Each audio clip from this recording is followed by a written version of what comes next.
What he's saying is, they're all showing you who I am.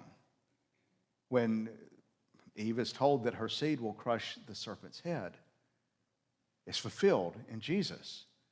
When Isaac is taken up to be sacrificed and told that, hold, God will provide the lamb.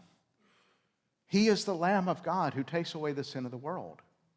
When Moses rescues the people and gives the Passover, it's all pointing to the one who rescues us from sin and the grave and the condemnation that we deserve, and that brings us into relationship with him and frees us. And so the Passover is fulfilled by the one who comes to this table with us and says, this is the new covenant.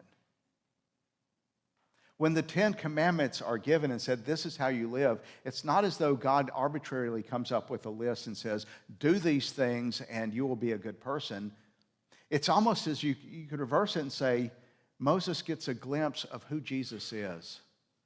And he describes him and says, this is who God would have you be. One who is honest, one who loves me, one who puts nothing in my place. That is who Jesus is. The 10 Commandments are a picture of him. And so we go on and on as the serpent is lifted up in the wilderness. It points to him.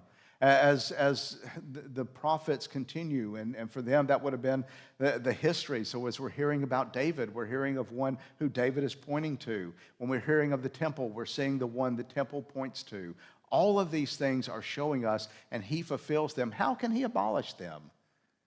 They're based on looking at who Jesus is so that his very life fulfills every aspect of the law and the prophets. And so, brothers and sisters, he tells us this isn't going to be abolished. Every bit of this is fulfilled. And unless you love this and follow this and have a righteousness of this that exceeds the Pharisees, you will never see the kingdom. You will never enter the kingdom. Because that righteousness is not a matter of externally keeping the law, right?